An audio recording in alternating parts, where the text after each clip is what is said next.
Good morning, class, or good afternoon. We are talking today about speaking on special occasions. Now, this is an important aspect of the class. Of course, we have made it to the end of the semester because this is our final class lecture. But you will notice that everything that we've discussed thus far regarding keeping the audience attention, making sure that you appeal to the audience and understand your audience are all going to be very pertinent with the public speaking on special occasions. Now, when you think of a special occasion, you typically think of weddings, ceremonies, graduations. There's going to be award dinners and banquets. These are all special occasions. And what makes them special is the speech itself sometimes.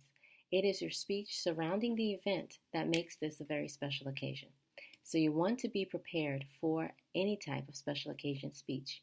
And as you will find, whether you feel like you'll never give an informative, a manuscript, etc., what we've practiced so far is going to allow you to give an effective special occasion speech because 9 times out of 10, that will be the speech that you will give. We have learned that persuasion is something you'll use every day, but special occasion is where you want to be polished and poised and at your best. So let's begin. We have what we call the presentation, the acceptance, the introduction, and the commemorative speech. Now, when you have the presentation, this is where you are going to be dialoguing or discussing what this event is symbolic for, the meaning behind the presentation, and what this presentation actually means. You also want to make sure that you highlight the people or the runners-up, those that tried to win or tried it out for this event but didn't make it. So when you're presenting, you also want to highlight the reason why this individual stood out. And this is very key because you only have about 2 to 3 minutes to do all of this together, combined.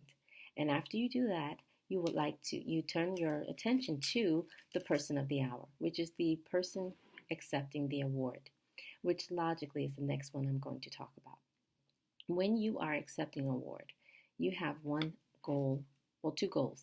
The first one is to be humble. The second one is to leave us feeling empowered, that it wasn't just you that made it happen, but because of all those that supported you. So you want to be humble, you want to be gracious, and you want us to understand that it wasn't just you that made this event come true, but it was all those that supported you and even possibly those that were running up behind you. Now, the next speech you want to talk about is the introduction speech. Now, this speech is special. You have the special honor of introducing the person of the hour. And remember, you are not the person of the hour. We only want to hear a little bit about that person. So even if you march through chronologically and you wanted to talk about how this individual has reached so many goals and has so many opportunities, you want to be careful because you do not want to take the place of the speaker. So you want to say the most important things about them and then highlight something maybe with a fun fact that the audience might not have known, and then move on and introduce the speaker. Make sure you get all the information correctly, and it helps sometimes even talk with the person that's presenting to find out what types of information they would like shared.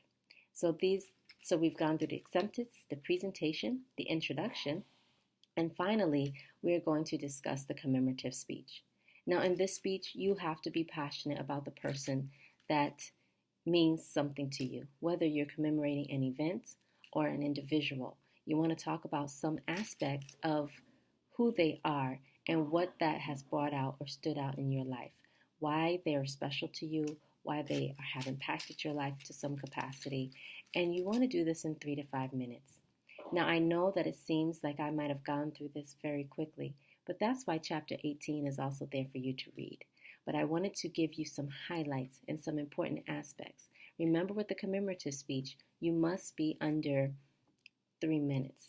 4 to 5 is probably the max, especially if you're doing a eulogy or you're commemorating an individual. All right. Happy reading. We'll talk about Chapter 18 in some future class.